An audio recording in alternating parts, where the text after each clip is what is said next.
everything affects everything else. So it seemed to me that it was really important that everybody begin to think strategically, if in no other way than to consider, if I do A, what might be the consequences everywhere else as a result of A? And if I do B instead, what might be the consequences of B? If I'm a supervisor dealing with a supervisee who has done something not so well, I have several choices as I deal with that supervisee. I can come on like a gale wind, make the person feel like mincemeat, and convince him or her of the lack of his or her worth. I can also say, we acknowledge that you did that not as well as you might have. And also very significantly for me, there's an opportunity for people to emerge as leaders throughout the department. Not just the people who are the official leaders, not just the people who are already the informal leaders who have a lot of influence, but for people who are maybe just below the radar, who have a lot of skill, who are very smart, who are passionate about this place, who really want to see change come. This process gives them an opportunity to pop to the surface. And I hope that that will happen. That may be difficult. Relates differently to every other square. That's how systems operate. That's how your department operates. Any change you make anywhere has an impact everywhere else. You should start seeing now threads in my little lecture. Pieces of things ought to be coming together and starting to sound familiar, because it's the way the planning process works. The intention is everything that's part of the planning process is going to affect everything else. Have you ever seen the inside of a Rubik's Cube?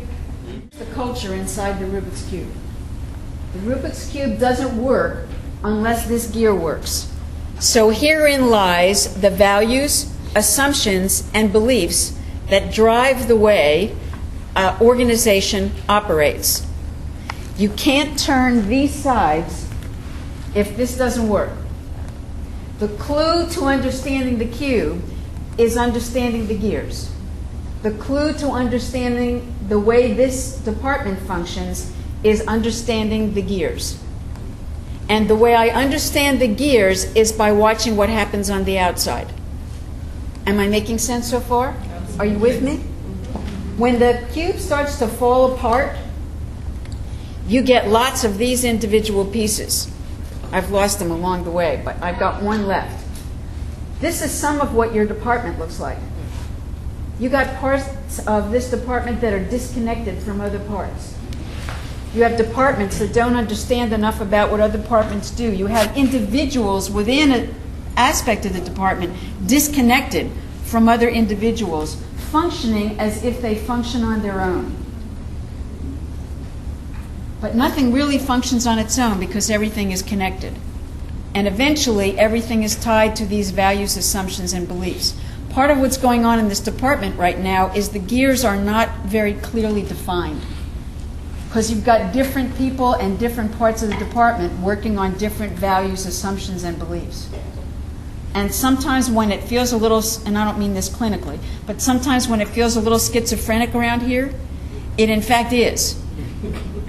Because there are different values in operation, and they pull people in different directions and require people to operate and behave sometimes out of sync with what it is they really value and believe.